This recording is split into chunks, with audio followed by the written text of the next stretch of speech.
medida. Dotar a los grupos de ejércitos de sus propios depósitos, de unos grandes depósitos. ¿Qué es un grupo de ejércitos? Un grupo de ejércitos es una unidad, como puede ser un ejército o como puede ser una división. Un grupo de ejércitos es lo que emplearon los alemanes para invadir la Unión Soviética. Había tres grandes grupos de ejércitos. Grupo de ejércitos norte con objetivo Leningrado, grupo de ejércitos centro con objetivo Moscú y grupo de ejércitos sur con objetivo Kiev y el Cáucaso. Vale.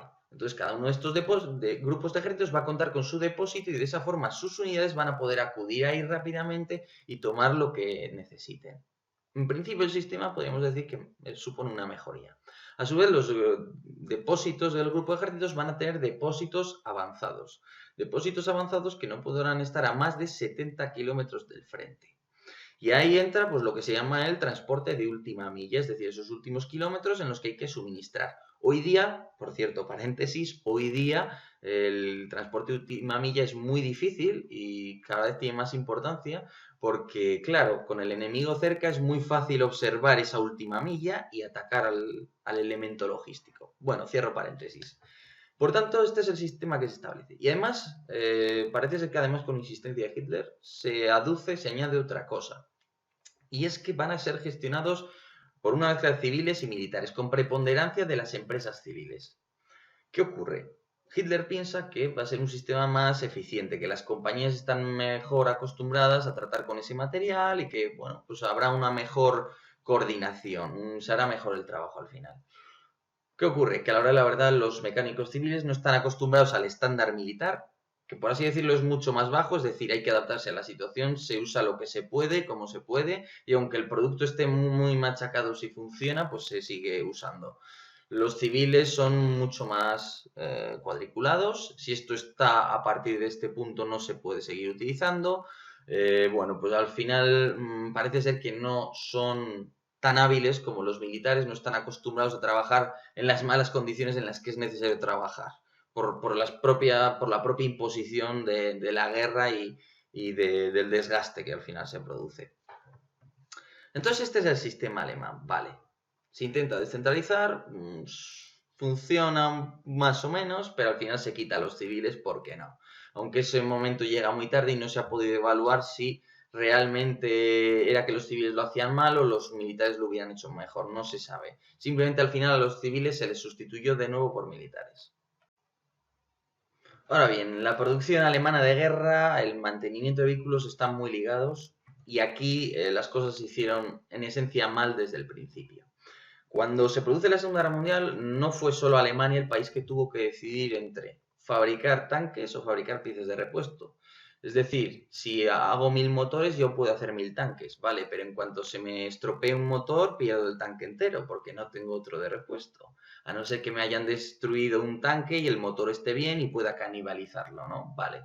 Pero claro, los alemanes optan por fabricar más tanques que piezas de repuesto. Es decir, sí se fabrica un excedente, pero es muy pequeño. Por ejemplo, al principio, a finales de 1942, cuando se introduce el nuevo carro de combate Panzer VI Tiger, pues resulta que el Tiger va a tener solo un 10% de motores de repuesto. Es decir, que de cada 10 Tigers hay 11 motores. Es decir, solo hay un motor de repuesto para cada 10 tanques. Claro, esto lleva a que en el paso de Kasserine, en el norte de África, en el sitio de Leningrado, se pierdan unos cuantos de estos vehículos porque es que no hay repuestos. Y esto es extensible a muchos otros elementos.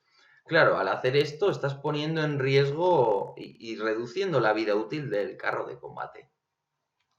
A eso hay que sumarle que, como hemos dicho, se instaura ese sistema de depósitos en los grupos de ejércitos, pero claro, lleva una situación, y es que como hay tan pocas piezas de repuesto, las unidades acaban destacando una especie de embajadores de la unidad en el depósito para que breguen por las necesidades de la unidad. Lo que da lugar a que al final cada unidad tiene a su representante que se está peleando con el resto de representantes por las pocas piezas de repuesto. No hay ninguna priorización ni nada, simplemente sálvese quien pueda, a ver quién se hace con ello, a veces hasta robándolo, es decir, un sistema desordenado y muy caótico, se podría decir.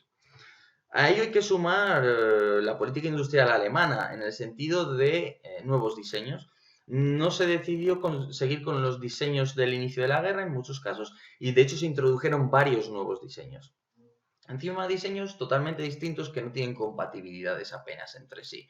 Por ejemplo, el Panzer V Panther y el Panzer VI Tiger y el Panzer VI modelo B King Tiger y el Panzer IV y el Panzer III, pues ya me diréis que tienen en común. Pues en muchos casos no compartían ni el calibre, ni el tipo de munición, ni por supuesto las piezas de repuesto, olvidémonos.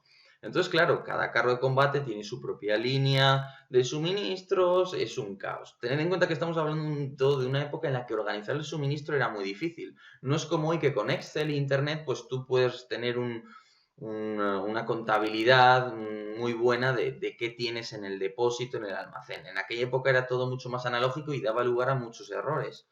Es muy típico, ¿no? Esas historias que se cuentan, por ejemplo, en el asedio de Stalingrado, cuando los alemanes ya estaban rodeados, que la Fuerza Aérea Alemana les arrojaba suministros y muchas veces llegaban, pues eso, un cargamento entero de botas del mismo pie o preservativos que no, obviamente, en ese momento pues sirven para nada. En fin, está mal organizado y eso da lugar a ineficiencias, a que se hagan llegar cosas que no se necesitan, a destinatarios incorrectos, etcétera. Todo ese tipo de cuestiones.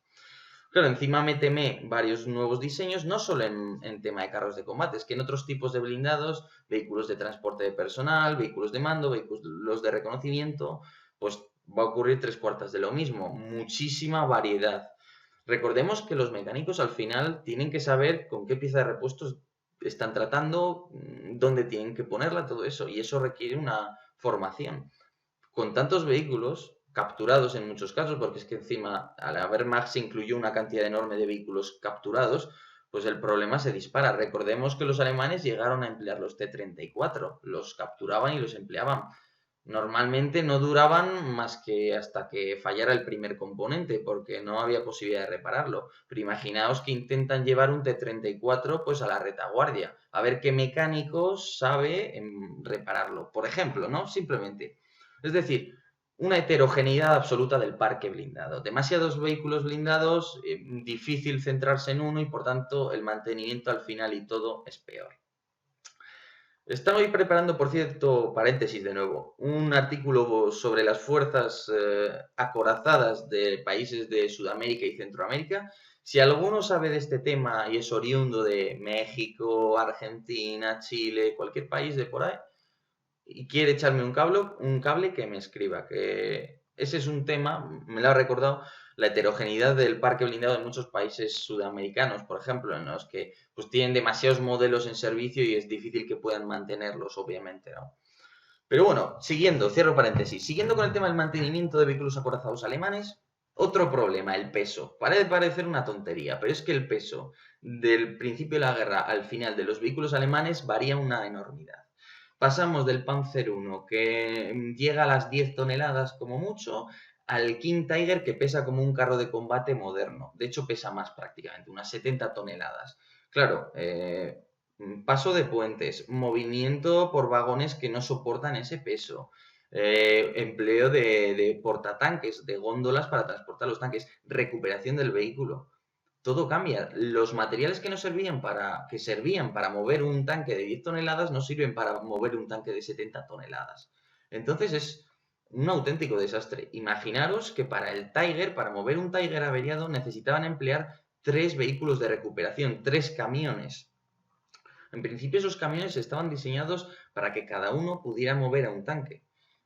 Es decir, para que os hagáis una idea, imaginaros que hay 4 vehículos Panzer averiados, pues cada camión puede ir y realizar una misión distinta. Entonces, en una hora, pongamos, podemos rescatar a 3 carros de combate averiados. Bueno, pues si es un Tiger, tenemos que emplear los 3 para recuperar únicamente al Tiger.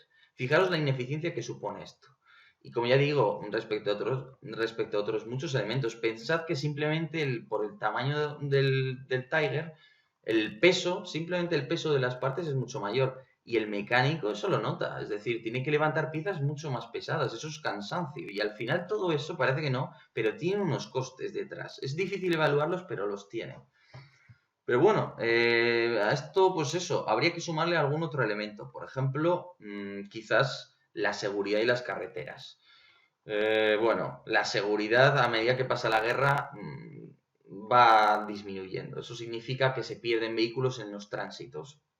Por ejemplo, pues acciones partisanas, resistencia francesa, todo eso, aunque a menudo estas pues han sido un poco quizás sobrevaloradas, pero bueno, siempre están ahí, son molestas, voladura de vías de tren, todo ese tipo de cuestiones, ataques a locomotoras, todo eso.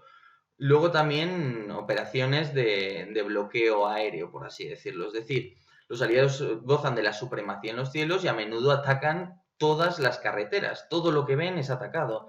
Entonces los movimientos se tienen que hacer de noche, muchos vehículos como se muevan de día caen, los trenes también son atacados cuando transportan vehículos. Es decir, una locura. Y encima, ante este sistema, cuando las reparaciones son muy gordas, hace falta enviarlas a Alemania también. Y además, hay que añadir una cosa, los plazos son tremendos. Estamos hablando de un mes de entre que se envía y se devuelve un carro de combate reparado. ¿Esto a qué lleva? Imaginaros, por ejemplo, otro problema. Un motor. Hace falta que envíen un motor desde Alemania y el motor puede tardar en llegar un mes. Claro, los mecánicos que tienen ahí un tanque que funciona todo menos el motor, ¿qué hacen? Bueno, pues le quito la caja de cambios para este otro que me falta, la transmisión, las ruedas de marcha, todo. ¿Qué ocurre? Que cuando llega el motor de Alemania solo queda una cáscara vacía porque ese vehículo ha sido completamente canibalizado.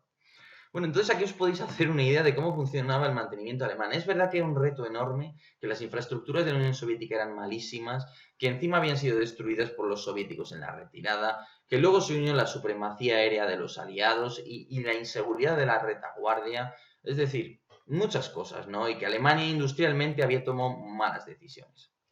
Pero bueno, esto es muy interesante aún así. Ya veré de qué hago el próximo vídeo. Os agradeceré, por supuesto, pues todo lo que sea donaciones al canal, porque me anima, ciertamente.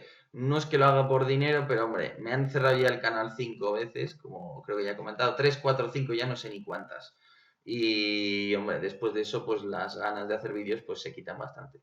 Pero bueno, eso ha sido todo, espero que os haya resultado muy interesante. Recordad que dedicamos este vídeo a la gente de la Asociación Coraza. Si alguna vez vais al Museo de Medios Acorazados del Goloso en Madrid, que os lo recomiendo si sois españoles, es gratis.